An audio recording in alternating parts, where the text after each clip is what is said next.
Hello, college football fans, and welcome to episode 25 of College Football Throwdown. I'm your co-host, Alex Schmitz, and today I'm joined by my dad, Peter Schmitz. Good evening. Yes, we here at Husker Nation have something to celebrate this week. This is the first time in a That's while. Right. That's right. And not just any victory, but a victory over a top 10 team, which is something you hope we can build on. That's right. Yes, well, those of you who listened to, well, first off, last week's podcast was episode 23 for the Nebraska-specific discussion, and this now is episode 25. We've done 25 of these college football podcasts now, so that's pretty cool. That's pretty amazing. That is cool. Yep. Yeah, it's thrown off slightly because we do two now, one for the National, one for the Nebraska, so like it's been 25 weeks or anything, but... Well, but we just keep on clipping away here. That's right. So yeah, we're going to be talking about the Michigan State-Nebraska game, and then as well as previewing the upcoming Rutgers game. Before we get to that, we're going to do our tradition, and I'm going to crack a beverage here. All right, that sounds good. There we go. I'm still a little sleepy and tired from extensive celebratory activity after the victory yesterday. Yeah, well, talking about how we watched the games, I, of course, I've gotten to watch pretty much every single game this season, but this time I was taking a trip up to San Francisco, and I was driving back, and I was actually, the radio I had tuned into the LSU-Alabama game, so I was listening to that, but I was able to find the Nebraska one. Learned later that apparently SiriusXM does have a Big Ten channel, but I didn't know that at the time, so I missed out on it. I didn't realize it until my sisters started texting me these little reaction pictures, and I got the feeling that we had won. Well, there you go. Next time, call your dad and ask. Apparently. So yeah. So I'm not going to have as much insight on this one because I haven't watched the whole game. Even still, I did find a clip of it on YouTube and was able to watch the end of the fourth quarter, kind of see our comeback there at the end. Right. But going last week, obviously we were rather pessimistic. I mean, we were pretty much resigned to the fact that we were going to, lose the next two, if not the next three of our last three games of the year, with MSU, Rutgers, and Iowa. But we somehow pulled off a miracle here, I don't think anyone was predicting that, even the Nebraska fans. And, it's interesting. And as a result, you have to take a step back and ask yourself, okay, what can we as Nebraska fans take from this? What is it that this victory represents? And it's certainly something you celebrate. You want to have fun with it, and it's not a time to be, critical of everything we still did badly or wrong. But at the same time, you don't want to overreact to it and feel like that this is somehow the beginning of a dramatic shift or change. What we need to see now is a trend. What we haven't seen yet is any consistency of performance from this team. So the question now becomes, can we build on this and use it as the first building block that could lead to something good, But you can't just presume that, we've figured out the formula. Finally, Langsdorf has figured out that staying committed to the running game is a good idea, because that's the thing that you'll, as you have the opportunity to watch the game, Alex, we didn't even run for more than 200 yards. I mean, can't remember the exact stat, but it was like maybe 165 or 70 yards that we ran for. But we stayed committed to it. We ran with some diversity. We ran with Tommy a few times on kind of a power sweep type option situation, especially near the end zone. Yeah, I saw that one. Tommy scored a couple times. Or move the ball close a couple times because of that, and we also ran right at Michigan State, which that's the heart of what was a great defensive line, and so that reflects two things. We chose to go with our big group. We changed up our offensive line. Players who had been playing right tackle became right guard, and that seemed to solidify our ability to run the football in the middle. And then we went with Amani Cross as our starter, and did the guy that carried most of the running. Right. To answer your question, we had 179 yards rushing in the game total. Yeah. Okay. What's interesting though, looking at the stats here, we had a total of 33 attempts with passing and 36 attempts with running. So we had a little bit more running than passing, but still pretty close to that 50-50, that we've Right. had in a number of our past games as well. Right. We didn't run it more necessarily than we have in some of the games that we lost. The issue was more that we ran it more effectively, and we seemed more diverse in how we went about running it. And there were more plays where we had a fullback and an I back in a traditional, quarterback under center type formation, and less of these basically what I call naked zone reads, where you're handing the ball off and it's a fairly straightforward read for a linebacker to just fill a hole and tackle your guy. So they definitely changed up how they ran the football, not so much quantity. And so, but obviously you saw the results. And the other thing I would say is, clearly our game plan was to throw the football a bit, because that was going into the game. That was Michigan State's weakness. The assumption was we would be able to throw the football against them if we were going to be able to do anything, because they had secondary issues. Yeah, their defensive backs were kind of a target for us all night. Yes. Going into let's get back to last week, we made our predictions. I predicted a loss 42-28. You predicted a loss 55-21. So we were both wrong, but in this case, I think we can both be happy that we were wrong. Yes.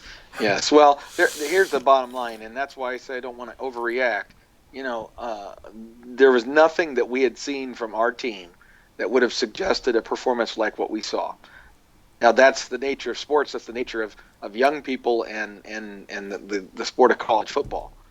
That how could you ever have predicted that a Nebraska team that was in shambles, both in terms of the physical condition, meaning we had injuries all over the place. We didn't even know what the status of our quarterback was going to be for this game, and a team that was coming off a bye week was identified as healthy as they've been all year.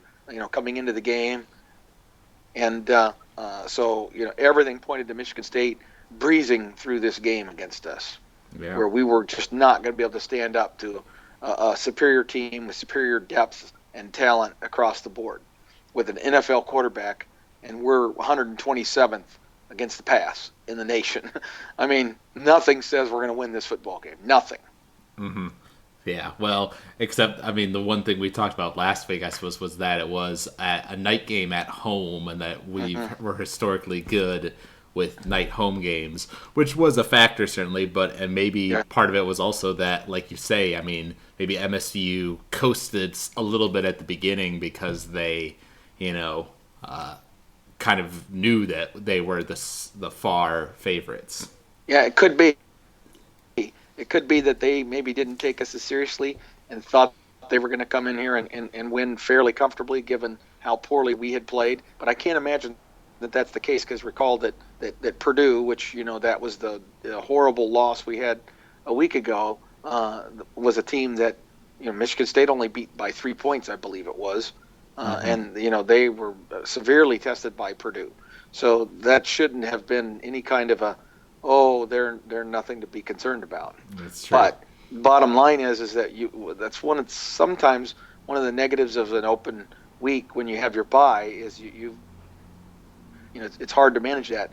Do you give the guys some time off to give them a break and let them heal up, or by doing so, do you kind of get them out of their sync of practice and the regimen of the in-season football, and all of a sudden they come back and it takes them a while to get going. And certainly it would appear that taking some time off didn't help Connor Cook, because he threw the ball high a great deal in the first half. He was off, missing open receivers, and almost every one of his balls was high for the better part of the first half. Mm-hmm.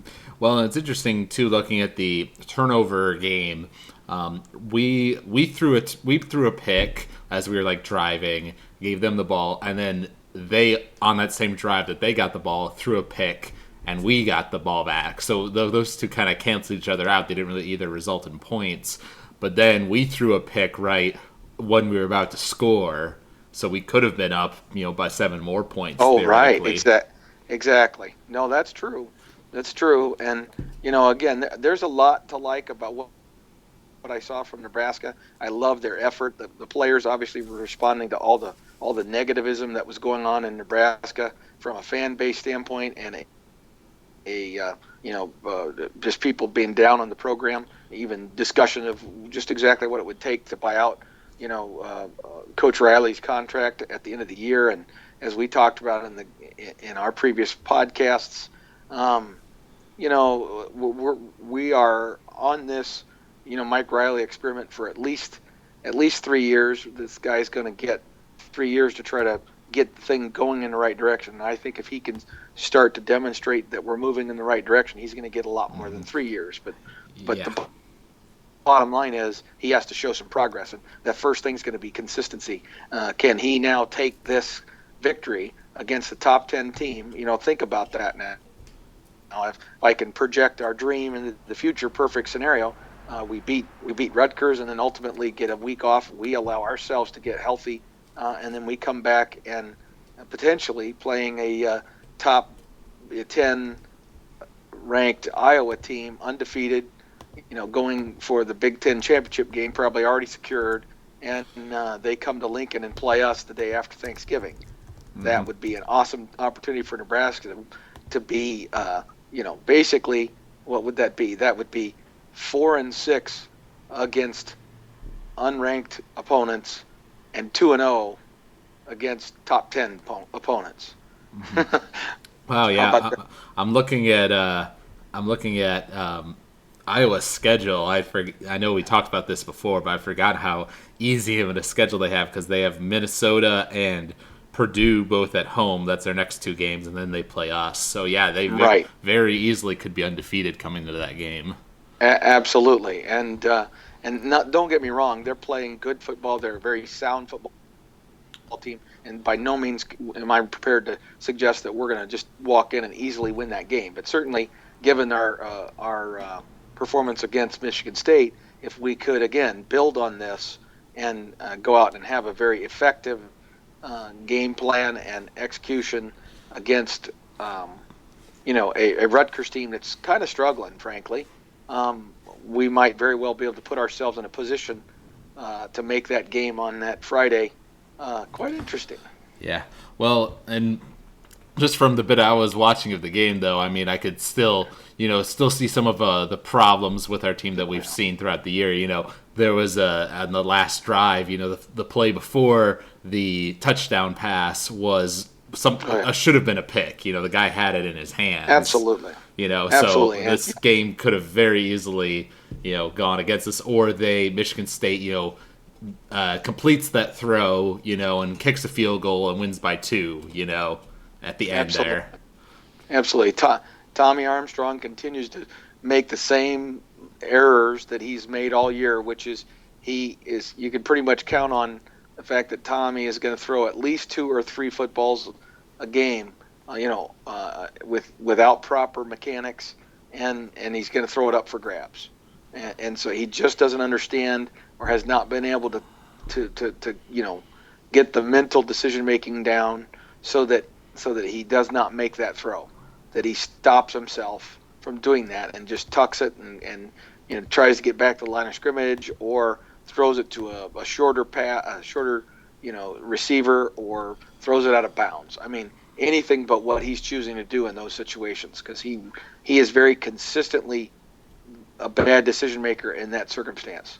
You just can't do that if you can't put your proper mechanics together. It's true, although I'm sure how he thinks of it is that, people frequently praise him for the fact that because he's like a running quarterback, he's able to scramble out of the pocket and has thrown some amazing balls, while on the run, Mm-hmm. away from the defenders and all that, So I guess he probably feels like the pressure that like every time he, is getting, the line of scrimmage is falling apart, he needs to make a play somehow, and like you say, you Right. need to know when that opportunity is in front of you and know when to just toss it out of bounds.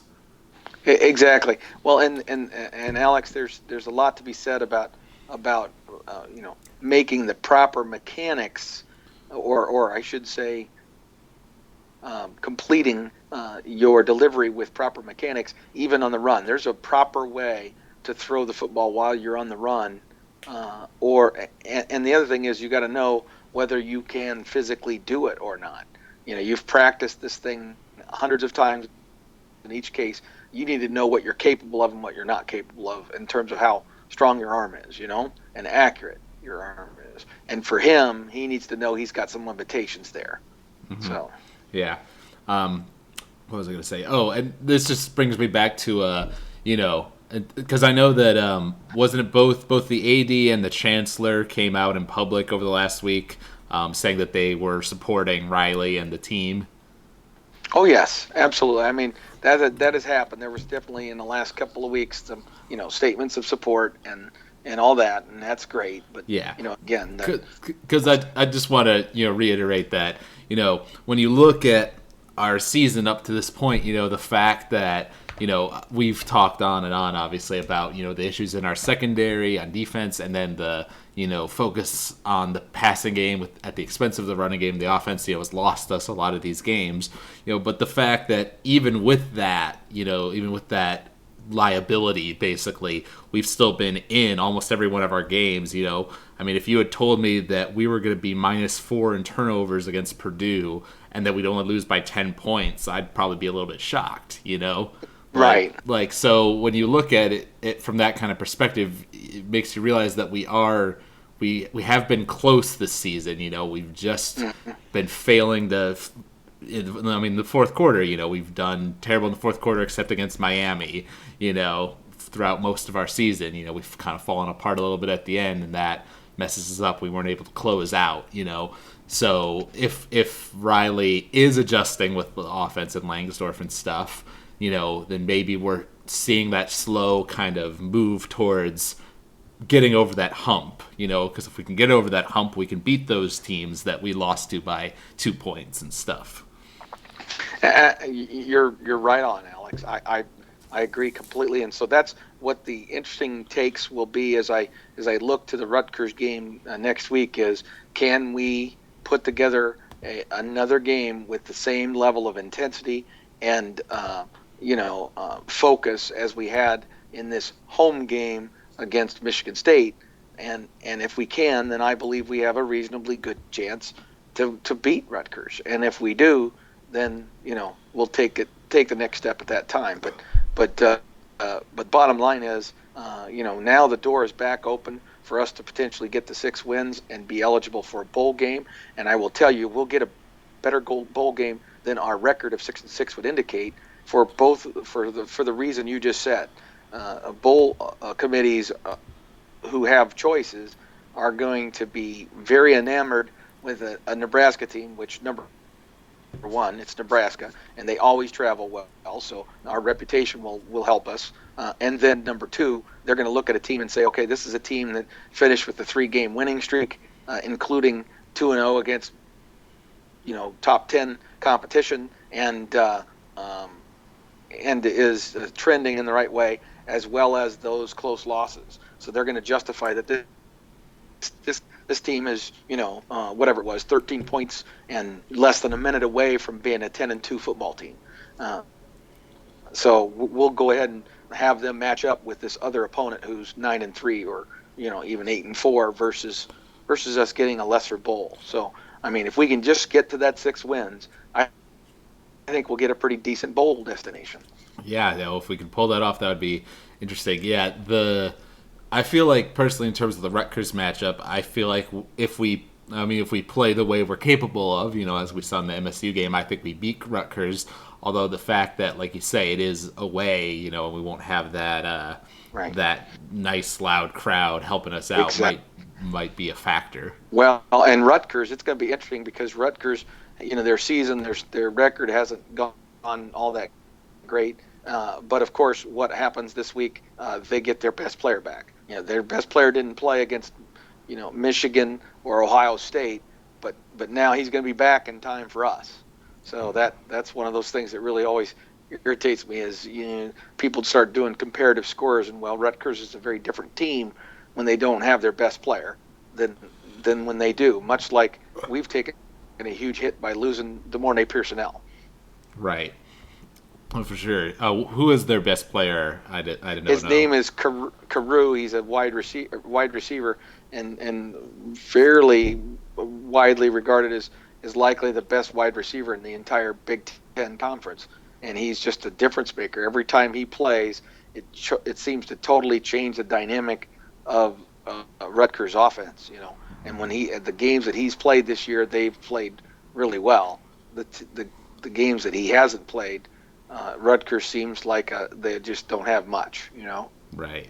Well, we'll have to see. If we're lucky, maybe he's not 100% from his injury, Yep. and he doesn't play his best. Exactly. I guess getting to, any more thoughts about Rutgers, or should we go into predictions? Well, like I was saying, Rutgers is a team that's had very much an up and down season, and it's what would I say? This is kind of a not a must-win scenario, but I guess they're kind of like us going to the MSU game. They don't have a lot to lose. They're 3-6. Right. So. Right. Exactly. Okay. Well, why don't you predict what you think the score is going to be? Well, I think if we can play close to the level that we played against Michigan State, I don't think we can match that because we're not going to have that intensity of the home crowd. Which by the way, after we do this prediction, I do want to revisit the stadium and the environment in Lincoln before we finish the podcast. Yep. What I'm hoping for is that we're able to carry some of the positive momentum of this forward. I don't know the status of our injuries right now, so I'm doing this a little bit blindly. But I know we're banged up, especially at wide receiver. But I have a feeling we're continuing to get a little bit healthier each week from a defensive standpoint. So I'm going to predict that defensively we're going to come and be prepared to have one of our best defensive games. And so I'm hopeful that we'll be able to hold Rutgers down. And offensively, I think that if Tommy hasn't re-injured his foot, and he gets another week healthier with his foot, that Langsdorf is going to have learned something from this Michigan State game and will run the football or be more committed to continually trying to run the football. And so we win this game, and we're going to win it like 35-21. 35-21. All right, I'm going to go with a slightly different prediction. I'm going to predict a slightly more high-scoring game if this wide receiver of theirs, is as good as you're talking about. He comes back healthy. I feel like our secondary might be tough, hard-pressed to cover him completely. So they might score some points on us. So then the key is going to be having us, like you say, using that running game that we showed off in the MSU game and scoring some points on them.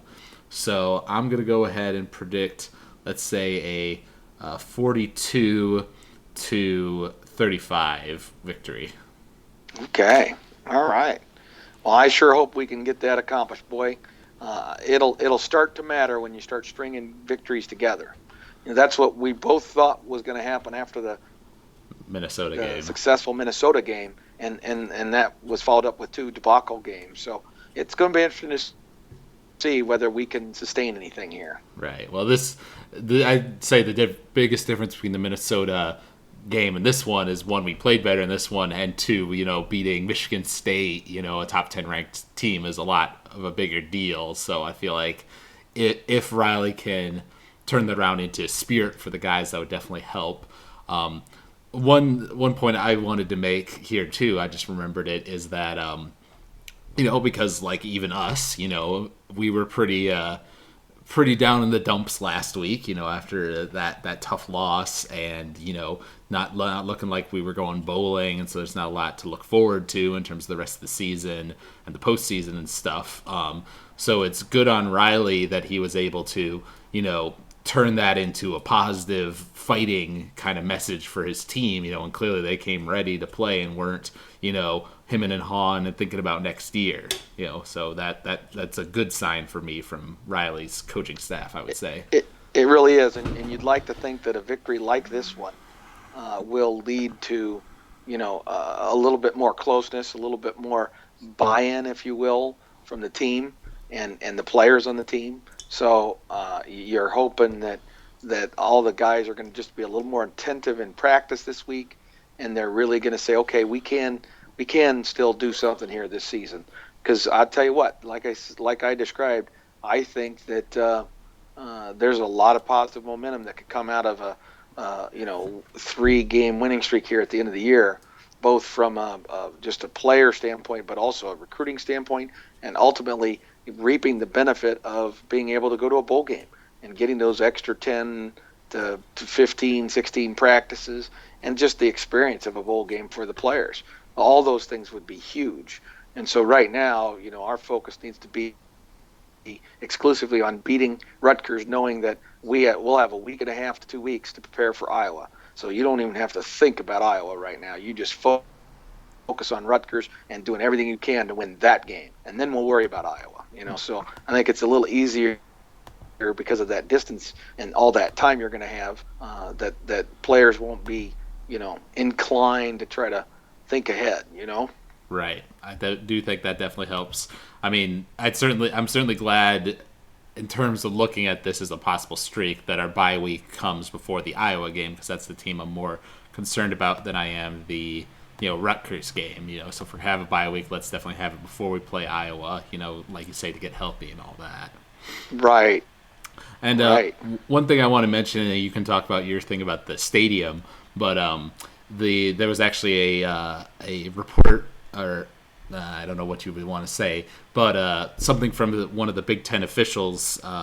He commented on the play call, at the end of the game, controversial call, if Riley, stepped out of bounds, was pushed out of bounds, by the receiver. And he basically talked about how in the rules it says that it doesn't matter like the amount of contact, it just if contact occurred at all is the question, basically. Right. That is exactly right. It's just about contact, and then also because it's a judgment call, it's very hard for those to get overturned. So basically what the Big Ten Conference is saying is that from a refereeing mechanic standpoint, how they're supposed to go about, identifying and calling a penalty or not in that play, and then how the review process is supposed to proceed, all seem to have happened the way they were supposed to.